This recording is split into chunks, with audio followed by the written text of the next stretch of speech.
This is Ethan, and I'm here with Dave, and together we are Dave and Ethan's 2000-inch Weird Al podcast, episode 37-inch. On this episode, we have part one of our interview with vocalist and longtime Weird Al collaborator, Lisa Popeil.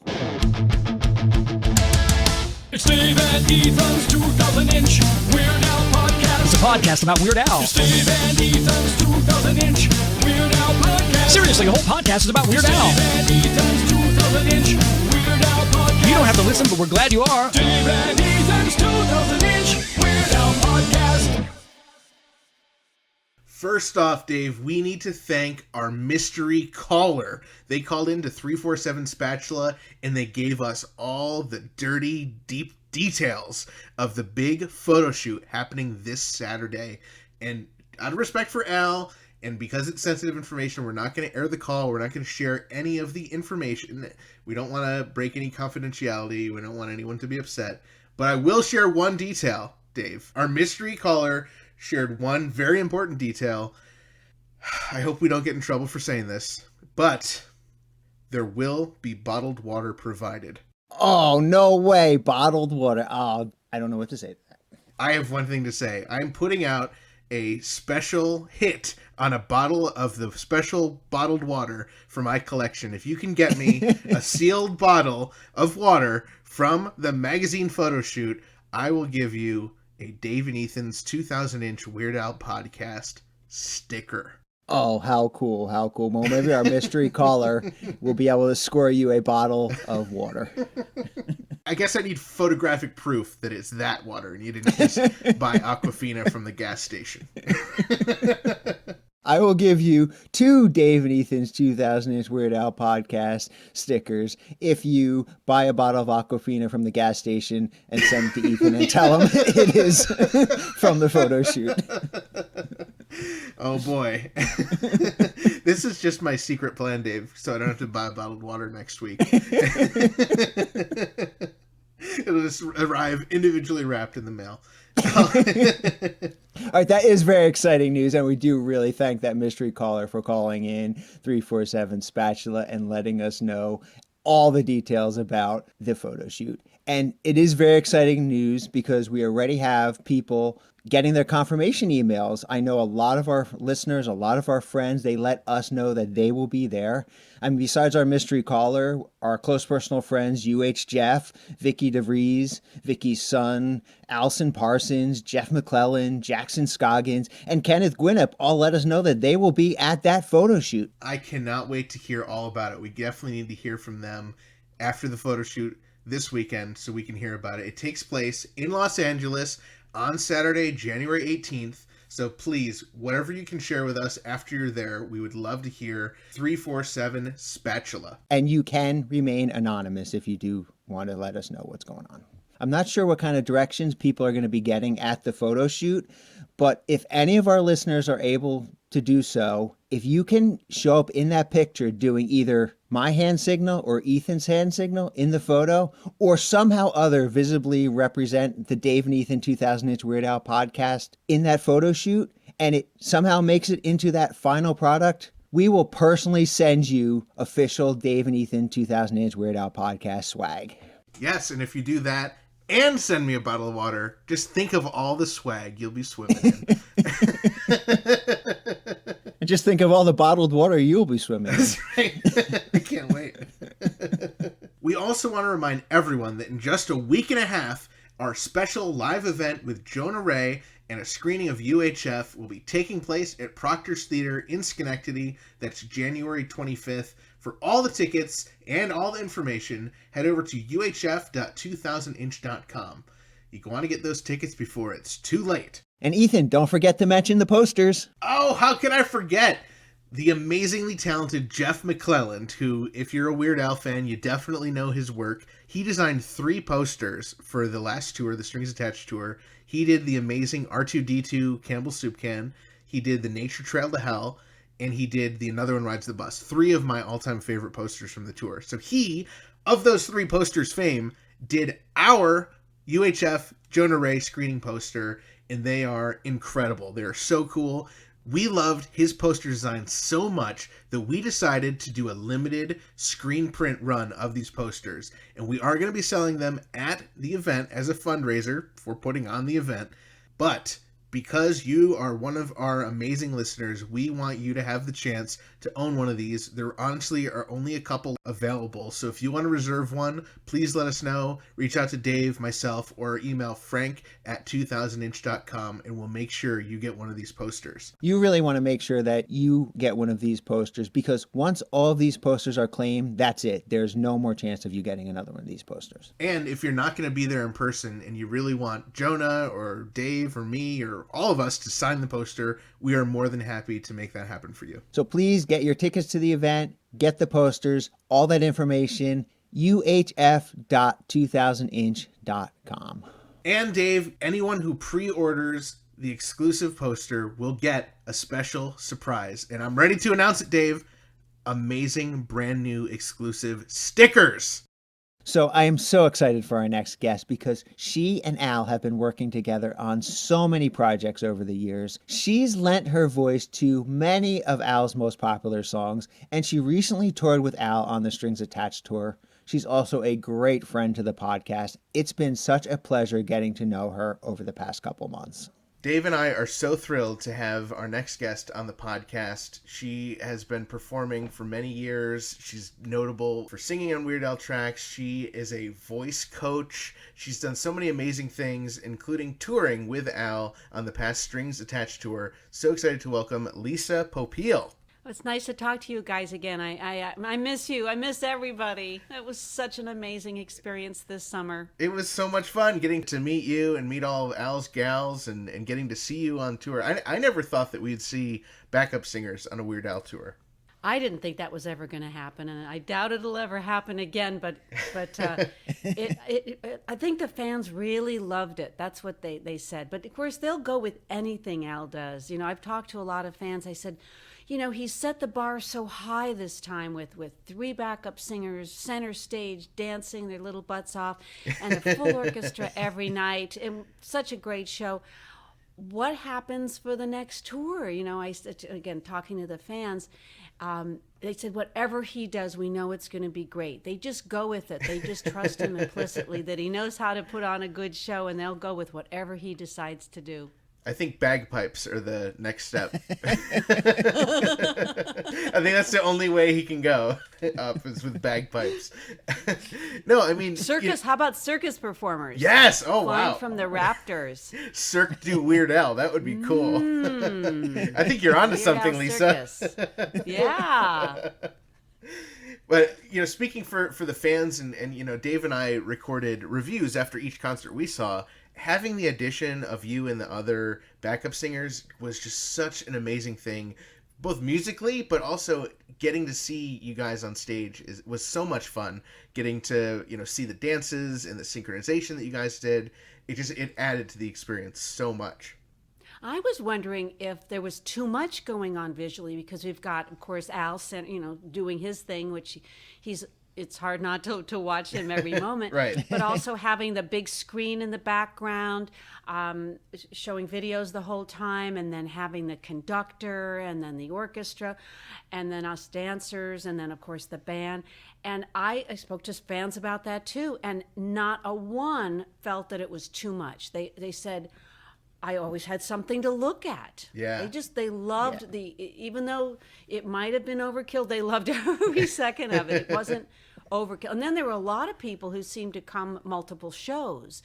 And they said, well, and as you guys did, right? And didn't you find that every time you came to a show, you had something else to notice, something else to watch?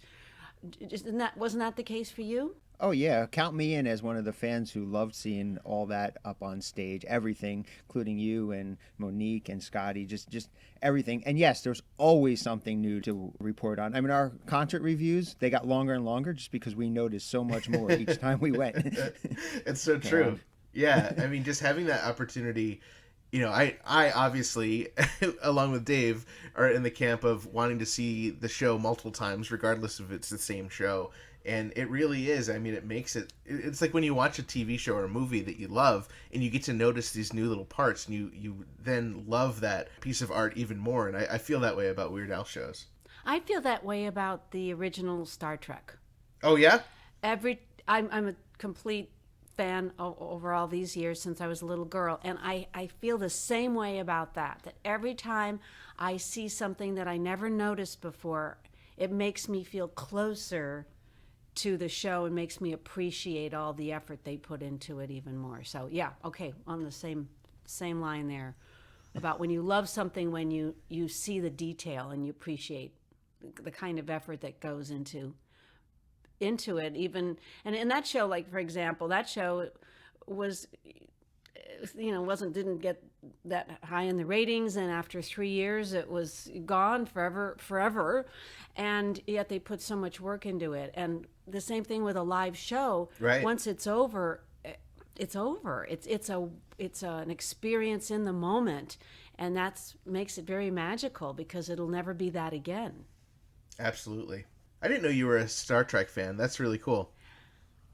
Definitely. I've seen them millions of times. And I've got some interesting stories about accidentally meeting one of the guest stars. Wow. And having a relationship with this person and be able to sit and watch the episodes that he was on. Wow. And getting a lot of inside stories. And I had just seen one of these episodes. I was doing acting. This was in the 80s. I was doing acting training.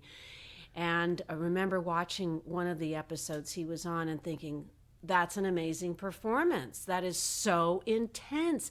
How did they let that go on television? And then 2 weeks later, I met this actor at a concert, and we started spending time together, and we watched the episode together. I mean, 2 to 3 weeks after watching it and marveling at this actor's ability and hearing all about the behind the scenes and how the director had just let him really go for it, and that he'd actually been up for an Emmy for that performance. So, I mean, strange things happen, strange things that serendipitous events can happen, but that was one of the more surreal Wow. of my TV TV or at least even watching TV experiences. Now, back to the Strings Attached tour, I just wanted to comment that when they announced that this sort of tour was happening, and then they said there was going to be backup singers, I can't say that was the most exciting part to me,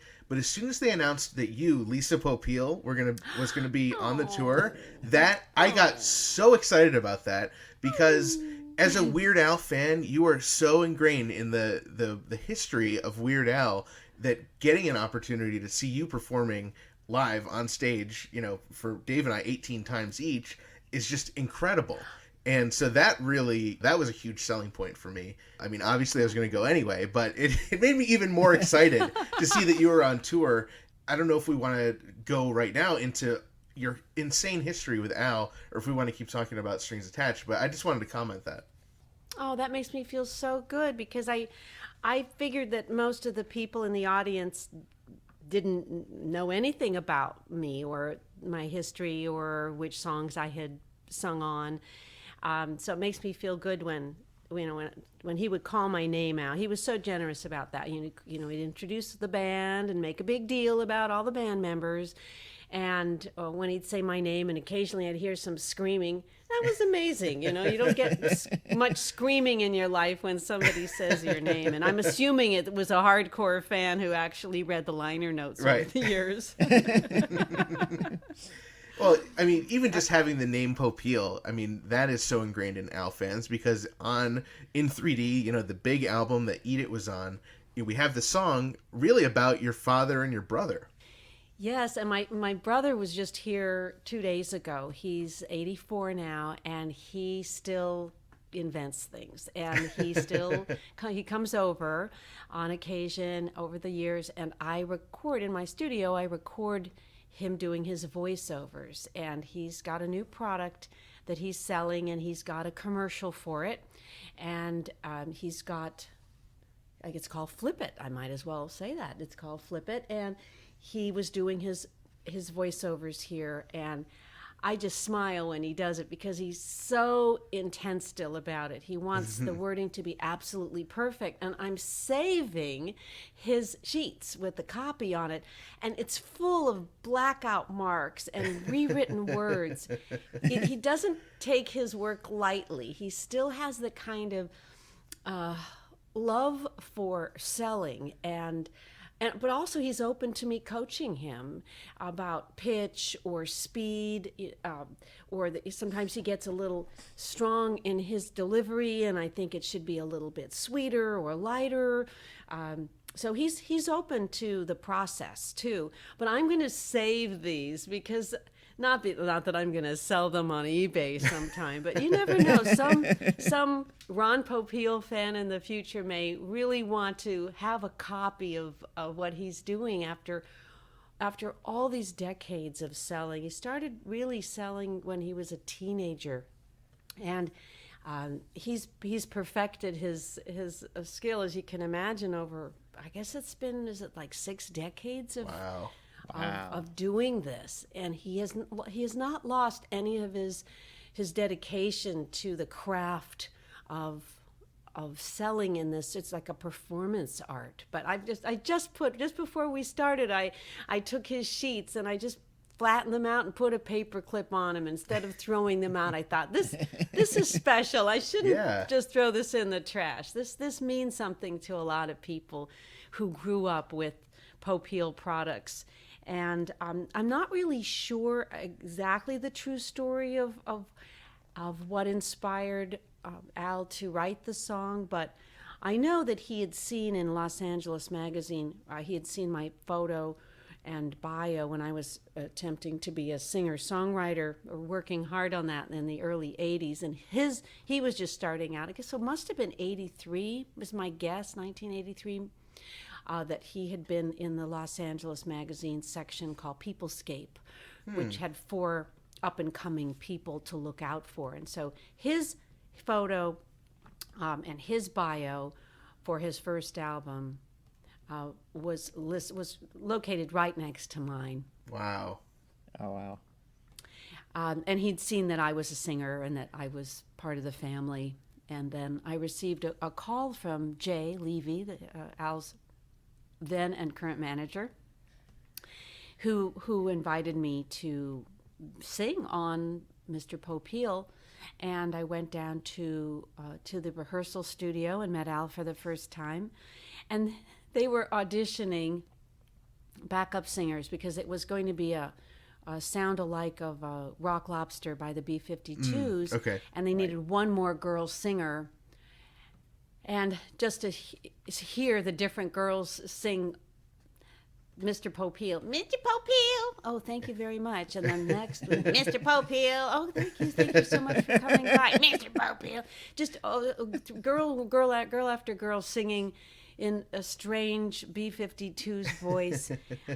And then finally deciding on Andrea Robinson, who was a well-known session singer at the time, and she took the top part and I took the low part, and it was a lot of fun. It was my first Weird Al experience of just do whatever he says and trust that it's going to be great. Right. And were you familiar with his music before that? I'm not sure if I did. It was so long ago. I mean, I think it was 35 years ago.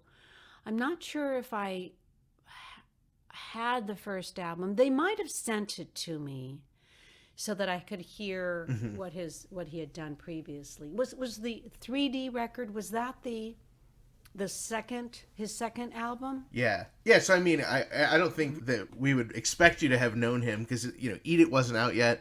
He was still such a young artist, but I think it's amazing that you guys maybe hadn't crossed paths at that point, considering that you were already at that point performing with Frank Zappa, and we're kind of in that same community as Al. Well, the Frank Zappa experience for me was 1981.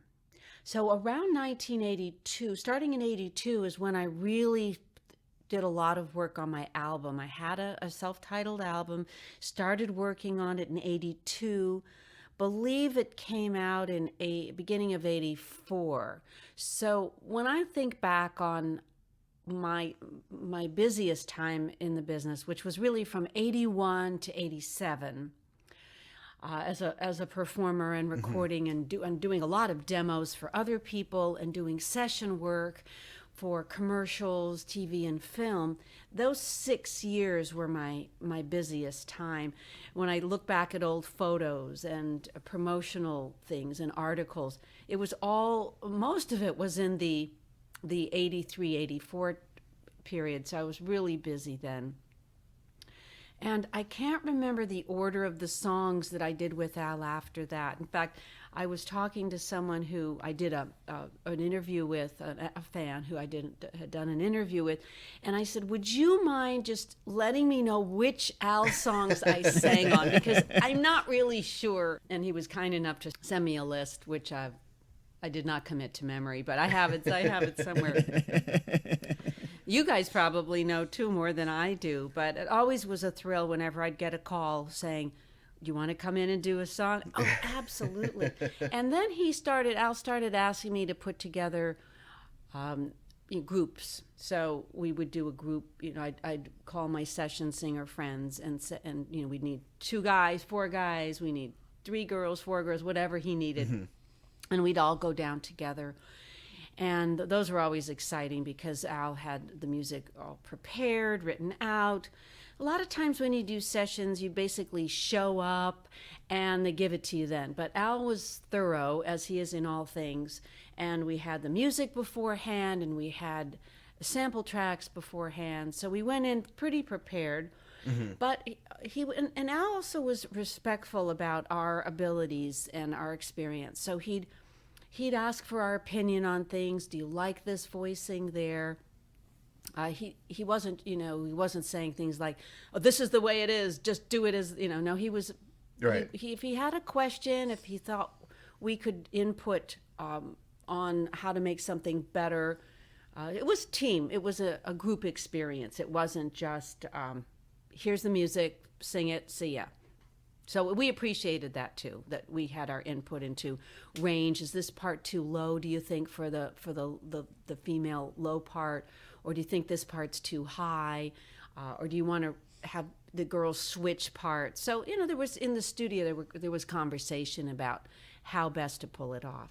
I want to go back to Mr. Popeil a little bit. One thing I always have wondered is, when you are tasked to sing your own name, I don't know how complicated, certain names are, but I hear people pronounce their own name sometimes a little differently than maybe I would pronounce their name. Was there any sort of you have different inflections that you and your family prefer that you had to sort of say to Al, oh, actually, we really like to, add emphasis on the eel or the po? Was there anything like that?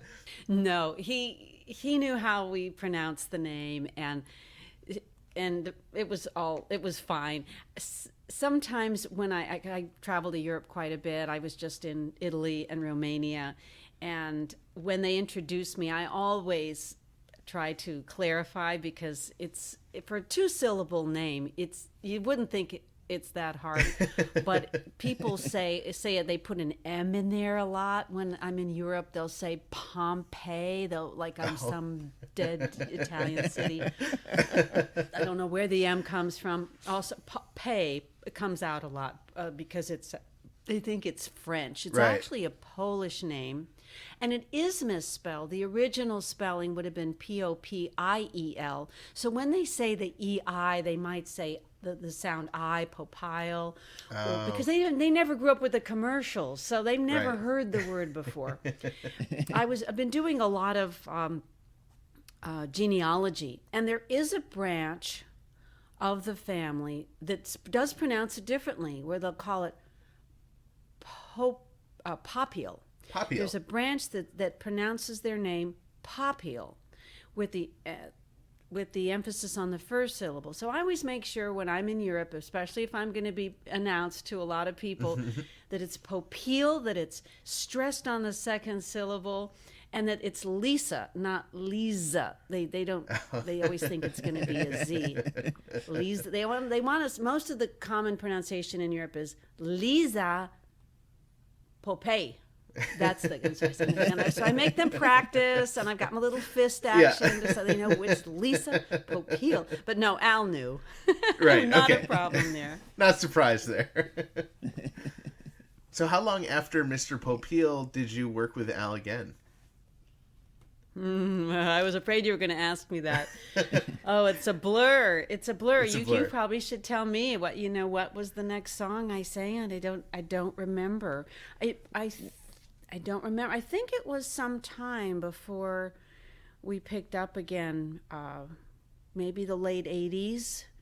And it might have been a group number. I didn't get my list ready of dates and albums. I just wait for the, I wait for the call and hoping that he calls and says, "Do you want to do another song?" Yes, yes, please.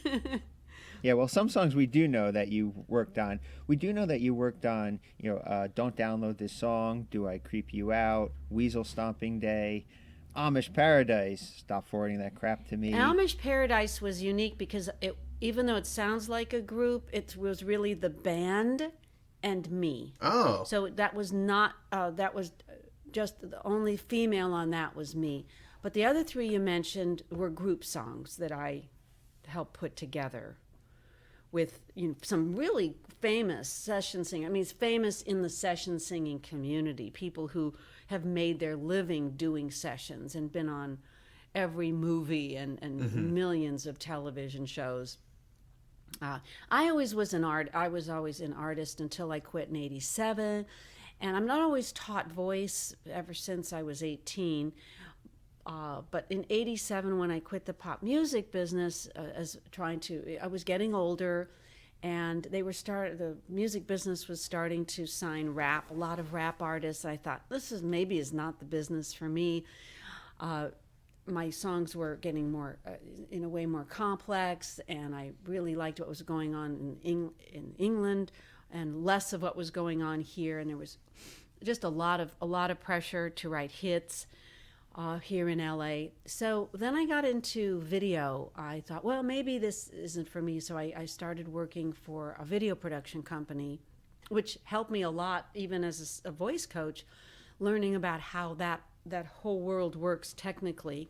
Mm-hmm. And then I started 1990. I got an invitation to teach singing at a college, and that was the beginning of my real commitment to spending the rest of my life focusing on voice research, which I started doing in 1995, and I will be continuing, and it was just in the Czech Republic in April, doing voice research. And in fact, right now I'm working on presentation proposals for scientific conferences for next year, one in France, one in Philadelphia, and there's another one I'm working on, one for England, for poster presentations and workshops. So a lot of my traveling now is based on conference presentations as keynote presenter, or doing workshops on multiple styles, which has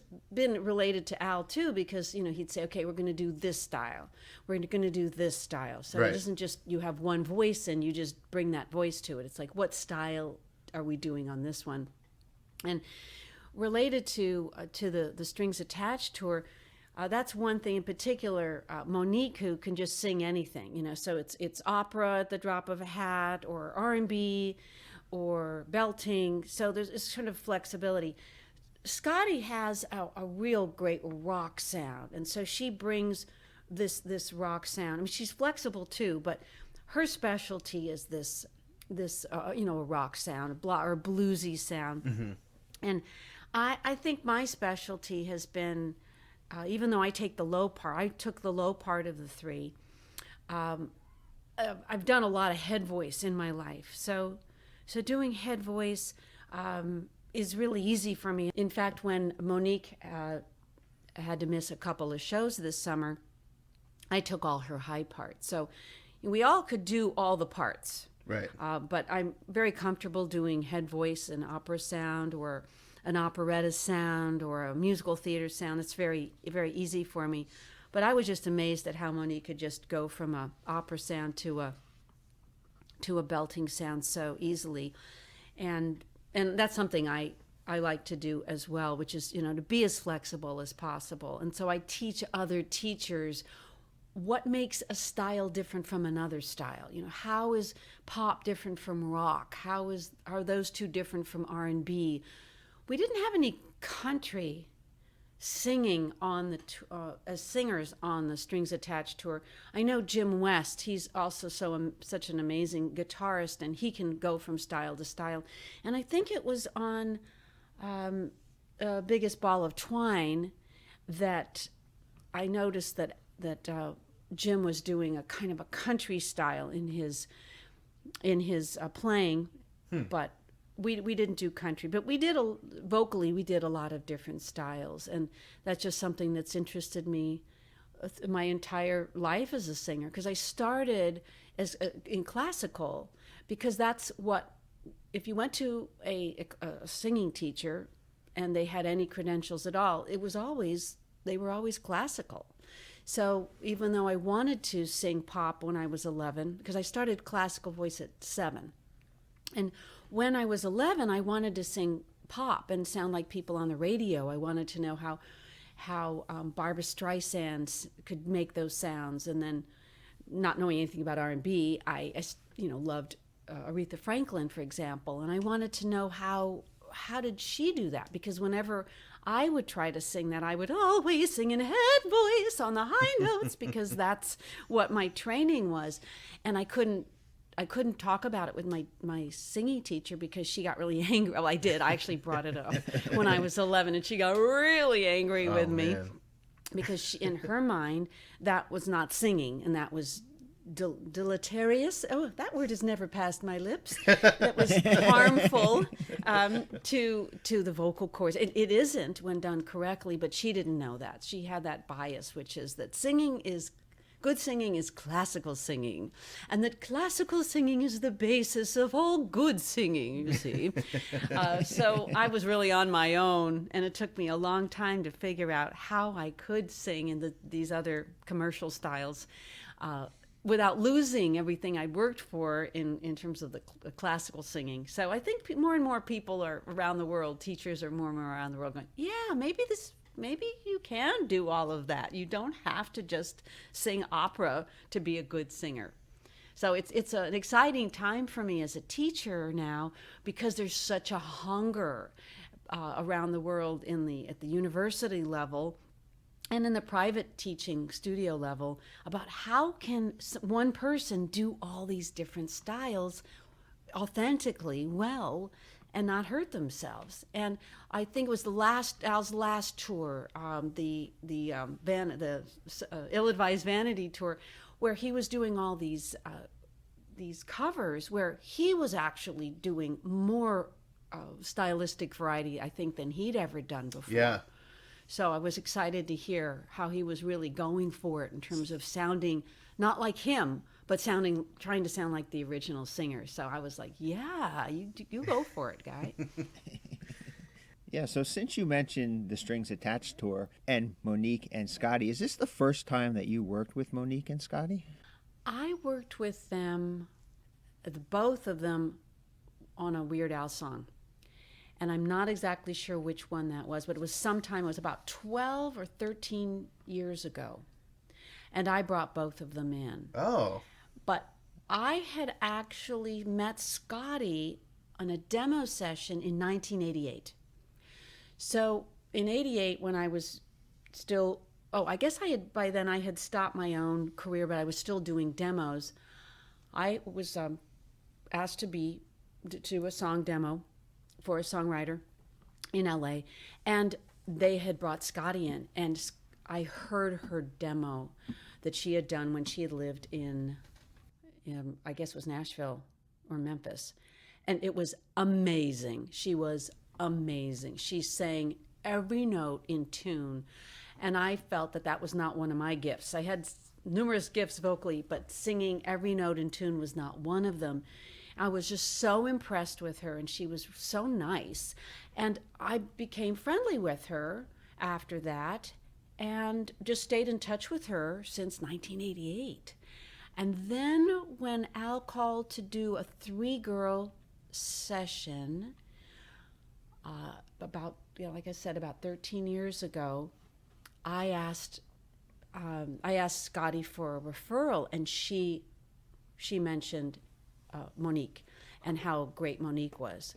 And I think that was the first time. Wow. And I've just stayed in touch with both of them all these years since then. And we have some great photos of Monique. She was pregnant at the time that we did this Al session. And so that's how I know how to name the year, because that her daughter is now like 13. So that's how we know when it happened. That's amazing. But they're both so talented, and I've always enjoyed hearing about histories of singers. People who make their living as professional singers is such a rare thing. It's very difficult to do, and I love to hear their histories of how they got into it. Now, Scotty comes from a famous musical family. Her father was one of the top arrangers in Los Angeles for decades. His name was Jimmy Haskell, and I did have the honor of meeting him on a couple of occasions before he passed away several years ago. So she grew up in a family that was constantly, Jimmy was constantly working with the top musicians and acts. Probably could have been going back to the 50s, but I'm not sure. Maybe if you do interview her, you can find out more about that.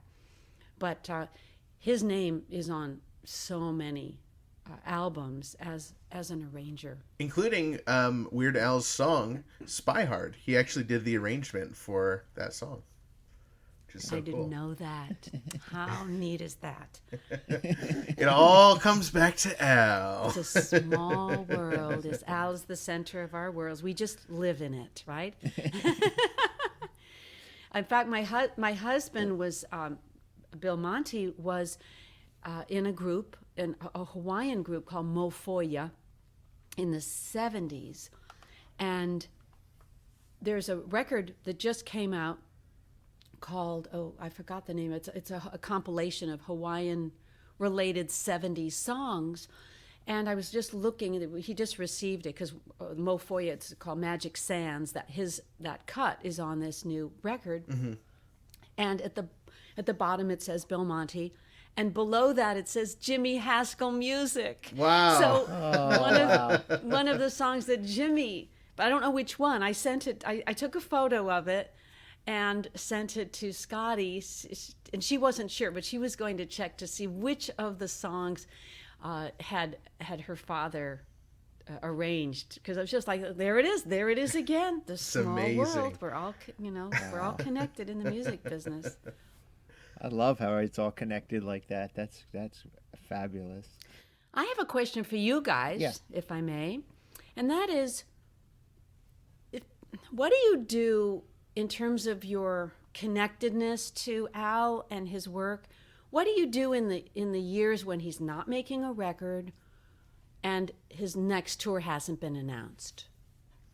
We just we hold each other and we just sob, and we just we just count the days like prisoners by scratching marks on our walls. There's nothing else to do, Lisa. Come on. Well, we do record podcast episodes to pass the time where we do get to talk about Al every week, so that is exciting. Yeah, and you got to keep Al, wearing Al T-shirts and looking at, we each have massive collections, and just we got to keep Al present in our hearts and minds when we can't actually physically see him or hear his work develop and become new. What a riot. Well done. That was very impressive. I actually am wearing my Al's Gals t-shirt. Wow. Which was designed. Scotty took care of it. I'm not sure if she was the one who designed it, but they're quite brilliant. And it has an accordion on the front. says Al's Gals and has musical notes on the front. And on the back it says, oh, you know what? I really should pull this up so I don't word it incorrectly. I'm semi-taking my T-shirt off right now. Wow. And it says... Live on the air. It says, live on radio. It says, it's okay, I'm with Al. Yeah. I think that's just so inside, right? It's such an inside thing. It's Totally. like, it's a tour thing. I would wear one It's of an those shirts. all access thing. That's so cool. Yeah, I cherish this shirt. And it did get a lot of wear over the summer, crawling out of the bunks at 3, 4, or 5 a.m. Well, that's an excellent transition to my next question. About the tour life, have you ever toured like this before? A big, giant tour like this? No. I've never toured in any way, shape, or form. Wow. Except when I'm teaching, if I'm going from country to country to do a workshop, but not like this. In the 80s, this is what I wanted to do. I wanted to be this singer-songwriter. I had my band and tour either on a bus or a plane. Never thought it would happen in my life. It was hard to know how to prepare for it because I'm really detail oriented and I want my comfort. So I brought I did some research. So I realized that the bed size was a certain size, and I brought my own sheets and I brought my own pillows. And I had these Bluetooth things so that I could listen to ocean sounds and in case the bus was loud, and I could listen to music and not disturb anyone, and I had my special shades, and whatever I could find that I thought was interesting, I'd email to Monique and Scotty, just say, okay, here, I found this really cool thing, you may want to get this. To me, preparation was the key to comfort, and it was a good decision. It was really a trip to be sleeping on the bus in this tiny little bunk. It's really more like for children. It's an RV size twin bed. I think it's 10 inches narrower. So, if you're small, it works. I don't know how the big guys do it. The guys had the condos. They called them the condos because even though they're just as narrow, they could sit up in them. They had more space. But ours, I called the coffins. Yeah. Because they were black. They're a black curtain and a black painted wood and no window. And, and I'm not claustrophobic, thank goodness. This is not something for someone who is. And it reminded me of college. It reminded me of camping with your friends. But it reminded me of living in a co-ed dorm and the way we would all kid each other and hug each other good night. Mm-hmm. And it was a bit Brady Bunch too, good night, good night. And then we'd have to wake each other up like Scotty couldn't go to sleep very easily. I could go to sleep right after a show if I needed to, but Scotty would have to sit up for several hours. So maybe she'd get to sleep around 2 or 3 a.m. and then we'd get into the hotel, maybe let's say it's 6 a.m. and she was out. So we've got some funny video of us trying to wake her up by lifting her wrist and then watching it fall and trying not to laugh because she just wouldn't wake up. And one day we brought Al was there and I said, Al, watch this. And we would lift Scotty's wrist and it would fall and lift Scott, she could, and then I would have to just start poking her harder and then she'd wake up, okay, I'm good, okay, and we'd just have to help each other get off the bus. So that's just one. A lot of my memories are of sleeping on the bus and getting off the bus. Right. It's funny. It's like what do you remember the most? That is what and also just being on stage. Before the show and just scoping out the stage. I just felt like that was important too, to vibe the stage and vibe the audience, even though they weren't there yet. We were on a platform that was, the girls sang on a platform that was provided by the venue. So it was always a different height. So I wanted to see, is there a platform? Because sometimes there wasn't. Is it the platform 2 inches high? Is it 4 inches high? Are the mics placed where we want them? imagining the audience there, so I could imagine how I had to send out my charismatic energy to the back. Of course. You know, how many thousands of people are going to be out there. So that I remember, and just feeling like, isn't this amazing? Isn't this just, it's just another surreal, amazing day. And then, of course, performing, which was always surreal, especially if it was outside and it was humid, and so there were the lights and this fog and smoke, and you can't really see, and you're maybe sleepy because you didn't get a lot of sleep that night. So there was a lot of dreaminess to the experience. There were times when I would just get weepy because it was such an honor, really, to have this experience. And I would think about how I would never be on that stage again. I would never sing for that audience again. You guys notwithstanding. In case you were there, I'd see you again, which was always a treat. And I mean that sincerely. But I would get kind of weepy sometimes, and Scotty would say, "What time is it?" And I was supposed to, my response she taught me was to say, "Now." Now. She'd help bring me back to the present and not feeling like pre-grieving the end of the tour.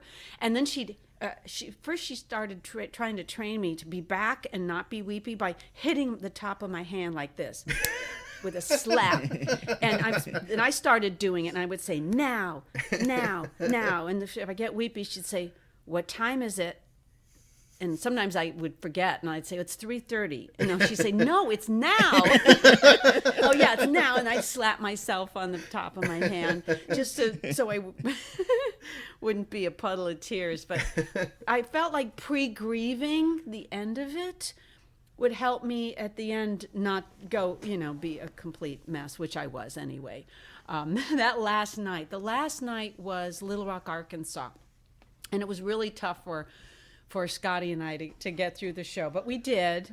But then once the show was over, no, we were, we're going to go to our hotel rooms and just cry for the rest of the night. But only because we knew it was a once in a lifetime opportunity that probably would never come our way again. And I've heard stories of other tours, and they're usually not that positive. People say things like, "Oh, never talk to the artist. That's the number one thing when you're a backup singer. Never talk to the artist. Just keep your distance." I said to the girls early on, I said, "Well, this is not going to be like that. This is really going to be like a family. And yes, we're going to get on each other's nerves and be annoying. I mean, that's family." Yeah. But we really took care of each other. We always tried to take care of each other. And that when we weren't feeling well, or when there were family emergencies, or just life, when life happens, you just take care of each other, and you get through it, and you get back to the sheer joy of being in these amazing venues, and having the fans say things that are just so life-changing. Like, we were in Peoria, and there were a couple guys. They're called the bus people, for the record, I learned, and those are the guys who did not pay the large amount of money to be backstage and to have their photo taken. Right. They weren't VIPs. They were just people who had access to the bus, and they would wait up to 3 hours to just see Al, or maybe get an autograph or thank him. And there were these two young men. They were about 30, and they looked very normal. They didn't look like like some we of look. the people I've seen who might wait for 3 hours. I'll put it that way. And so these guys were standing by the door of the bus as I was getting in, and one of them said to me, "Thank you for the magic." And I was so moved by it. And I said, "What is it about Al? What is it about Al that makes you feel the way you do about him?" And he said, "Well, he represents to me that you can be different, and you can make fun of yourself." But the way he said it was like this biblical, holy thing. When I say it now, it's like it sounds stupid. But when he said it, it had depth. It meant so much to his self-confidence as a person in the world, and that Al was more than just an entertainer. He was somebody who could create a way to be that made life more enjoyable for a lot of people. And that will always stick with me. Thank you for the magic. I don't know. That's going to stay with me. I mean, it's so true. I mean, everything he said is so true. I mean, I don't feel like, and maybe it's just because I'm an Al fan and that's, where I am, but I don't feel like other musicians necessarily have that sort of effect on people where it's, when you become an Al fan, you're an Al fan for life. It's not like a fad or a phase. It's like you become an Al fan and that is now part of you. And I think that, it is magic. I wonder about the dark side, though, because when people who aren't Al fans think about Al, they think it's all fun and silliness, and maybe that he's a good singer, because several people said that to me. Even in Italy, this one guy said, people don't realize what a good singer. He's such a good singer. I said, oh, I know. But some of the songs are really very dark and scary. And so I realized that Al is not one-dimensional, that he has this, and I think maybe you and I talked about this after one of the shows, and I think you had mentioned, Ethan, about Mad Magazine. Would you mind just talking a little about that? I'm interviewing you now. About how that sensibility of strangeness that's not lighthearted is a part of Al's work, his oeuvre, if you will. I also don't think that word has ever crossed my lips. And what were the influences that brings a darkness to some of his deeper cuts? Yeah, I mean, it's certainly, I think, just speaking on, the people who are not necessarily Al fans, I think that anyone who's not an Al fan, they're just not an Al fan yet. I feel like anyone who's actually given a good college try and actually sat down, listened to his music, and taken an opportunity to understand what they're hearing and what he's putting out there, I think they would be an Al fan. I think it's just sometimes people don't know anything about him. They know that he does songs. Maybe they haven't heard them, and they might come up with their own explanation, like, oh yeah, he's just singing songs about food and fart jokes and that kind of thing. But it's really so much more than that. And you can't be silly and be taken seriously without really being able to back up that with, like you said, amazing singing, amazing sensibility, amazing band, amazing music. Everything is so right that being silly is okay, and it's not silly for being silly. It's calculated silliness, Well, I think his past as an architect, it plays a big part, and I think a lot of people don't realize that. They know he went to college, but that his accuracy and even his writing, there's something very designy about it. That when you build a building, it's full of detail. It has to be. And so that the same mind that would create architectural designs can, with enough creativity, obviously, move that sensibility into songwriting. And I have seen him write before. In the past, I would see a little bit of his process of writing and how specific it was. And yet, when he performs, it can even sound off the cuff, which is a great combination of accuracy and freedom. Because I think if somebody's too systematic, it can sound that way. Absolutely. But Al doesn't. He sounds like he's still having a good time, and there's a wildness behind his performing that hides the architectural detail of the songs. Something that Dave and I had commented on is when we see Al perform live, it really does, like you said, feel off the cuff, because he will sing these songs that we have heard hundreds of times, and you still laugh at him because it's just how he performs it. And you can even see in the audience, like, these songs that these fans have heard so many times, there's like a new life to it, and the off the cuffness really does, reinvigorate some of that humor that all the words, but it's now funnier. Do you think he's going to be putting out songs this next year? I hope so. Yeah, I know a lot of people hope so, and I think he will. I think when asked about that, he's just going to be very specific about it. If he hears us, I heard him mention to one of the fans after a show that if there's a song that comes up that inspires him, he'll do his thing and make it happen and release it in this new format that he releases songs in.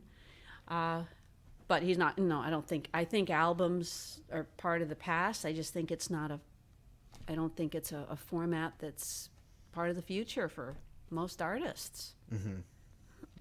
Yeah, to go back to your comment about the dark songs, I do want to address that and say that I do think a lot of his dark humor he does for the juxtaposition of being the dark humor over really silly type of music. Yeah. Like, for example, the one that comes into my mind is Weasel Stomping Day. It's about, stepping on, tiny little mammals, and he puts it to this really happy, fun, music. So I think a lot of his dark songs, he does that for the juxtaposition of the humor. I hadn't thought about that the music, that in the dark songs, the creepy or disgusting songs, that the music offsets it. I hadn't thought about that. Yeah. But also, I think in that song, he was trying to make fun of people who live in maybe certain parts of the country who have very strange festivities or holidays. Traditions. Why do we even do this weird thing? And we don't even know why we do it, but it seems like a good time, so let's do it. It's good for the community. Yeah, that's the great part about Al's songs. You can listen to them on so many different levels and get so much out of it. Definitely. Do you think a certain IQ is required to be a real Al fan? We don't want to be gatekeepers, but I think, a certain IQ is required just to understand the depth of really any art. And I think, lower IQs, you can still appreciate it. But I think, when you have more room to appreciate things, you're going to find more stuff to appreciate. That was awesome what you just said. My goodness. Wow. It really applies to so much of any kind of intellectual or artistic endeavor. My goodness. Well said. Thank you. Try not to offend anyone. No, this idea of more room, that higher intelligence gives you more room to appreciate and enjoy something. I love that. Very respectful, too. And that is the end of part 1 of our interview with Lisa Popeil. We had so much fun talking to her. We decided just to keep on talking, and we split the interview into 2 parts. You do not want to miss part 2 of the interview next week. It is so much fun. It is so exciting. We just had a blast talking to her. Part 2 of the interview next week. And definitely check out her website. Sign up for her newsletter. It's Popeil.com. That's Popeil.com. You can get workshops, you can get DVDs, you can even get virtual one-on-one lessons with Lisa herself in singing and voice work. It's amazing. Definitely check her out. Popeil.com. So Lisa will do a one-on-one virtual session with just about anybody? That's right. Do you think she would do a virtual one-on-one session with a Labrador? As long as the Labrador has internet access and is able to head on to her website, Popeil.com, why not? That would be so cool if she could collaborate with a Labrador. What do you think they'd call that? Would that be like a collaborator? Yeah. I mean, maybe you're onto something, Dave. Well, please help us get the word out. If you listen to this podcast and enjoy it, please tell a friend. And if they don't know how to listen, just show them how. You can listen on iTunes, Google Play, iHeartRadio, Stitcher, Spotify, Atari 2600, and all of that is absolutely free. Subscribe on the podcast app of your choice so you do not miss an episode ever. And if you want to support the podcast and keep the great content coming, head over to patreon.com/2000inch. Patreon helps us pay the bills and ensures that we can continue to do what we love, and that's making fun, entertaining podcasts just for you. and for the next 1,963 episodes. On Patreon, we've got a few different options to fit your needs, including how you can sponsor the podcast. It goes a long way to pay the bills if you become a sponsor of the podcast. And you can sponsor the podcast for as little as 1 month at a time if you desire. And if Patreon isn't your thing, there are other ways you can support us as well. By rating our podcast on iTunes, by sharing the podcast with your friends, by buying an awesome Dave and Ethan 2000-inch Weird Al Podcast UHF screening poster, by doing our hand signals in the photo shoot, and by sending Ethan bottled water. There are also details on our website where you can find out how you can be a guest on the podcast, or you can email our intern Frank at 2000inch.com for more details. Speaking of sponsoring the podcast for as little as 1 month, our friend Allison Parsons recently became a sponsor. This week's episode is brought to you in part by Allison Parsons Bottled Water Warehouse! If you find yourself at the Weird Al magazine photo shoot this Saturday, be sure to find Allison Parsons, and she will give you one of many bottles of water from the Allison Parsons Bottled Water Warehouse! Allison Parsons Bottled Water Warehouse now stocks Dave and Ethan's 2000-inch Weird Al Podcast official bottled water. And we've heard from the grapevine that Allison Parsons Bottled Water Warehouse will be supplying all of the water for the Weird Al magazine photo shoot this Saturday in Los Angeles. So be sure to pick up some of your own Dave and Ethan's 2000-inch Weird Al Podcast bottled water sourced by Allison Parsons Bottled Water Warehouse at the magazine photo shoot this Saturday. Dave and Ethan's 2000-inch Weird Al Podcast Bottled Water, produced by Allison Parsons Bottled Water Warehouse, is suitable for dogs of all breeds, including Labradors. Allison Parsons Bottled Water Warehouse is excited to collaborator with Dave and Ethan's 2000-inch Weird Al Podcast Bottled Water for that event. And speaking of events, Dave, in 1 week and a couple days, you and I are going to be interviewing Jonah Ray live on stage before a screening of UHF. That's going to be January 25th. It's a Saturday. It's 4 p.m. It's at Proctor's in Schenectady, New York. I cannot wait for that event. Ethan, you must also really be excited because you will be performing comedy with Jonah as well. And on Thursday, January 23rd, you guys will be in North Adams, Massachusetts. And on Friday, January 24th, you guys will be in Glens Falls, New York. And then, I don't know how we make this one any more convenient for our listeners, but immediately after our screening with Jonah Ray on Saturday, January 25th, same venue, Proctor's in Schenectady, New York, you and Jonah will be performing comedy as well immediately after the event. I am so excited for that. And also, don't forget, a very special restaurant is going to be catering the event, and we'll have burritos for sale. They're going to have vegan Twinkie Wiener sandwiches for sale. Yes, you're right, Dave. It's Burrito. This week's episode brought to you in part by vegan Mexican restaurant Burrito in Troy, New York, home of the 2-pound double wrapped in a quesadilla Burrito. Come on down to Burrito and Burrito, your Burrito. Find them at burritosquared.com and at burritosquared on Instagram. And remember, not every burrito is a burrito, but every burrito can be burritoed. Make sure you follow us on Instagram, Twitter, Facebook at 2000inch. Find us on Patreon. Check out our Facebook group and visit our website 2000inch.com, where you can get the latest episodes, information on our guests, and back episodes, including our bonus episodes. Remember to use hashtag 2000inch and hashtag GillandChill when you post. If you will be at that magazine photo shoot this coming Saturday, please give us a call, 347-SPATULA. Put it in your phone right now, 347-772-8852. Leave us a message. Let us know all about that event. We love hearing from our listeners. We might even play your message on the air. Special thanks to Jim Chemo West. He wrote our amazing theme song. For more information on him and to get all of his great music and merchandise, head over to jimchemowest.com. We are so excited. We are going to have more with Lisa Popeil on next week's episode 38-inch.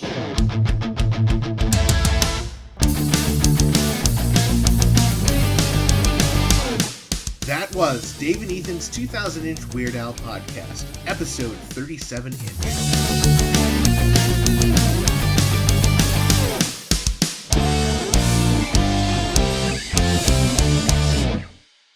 This is Ethan, and I'm here with Dave, and together we are Dave and Ethan's 2000-inch Weird Al podcast, episode 37-inch. On this episode, we have part one of our interview with vocalist and longtime Weird Al collaborator, Lisa Popeil. You said collaborator wrong. I did. Collaborator. Collaborator retriever.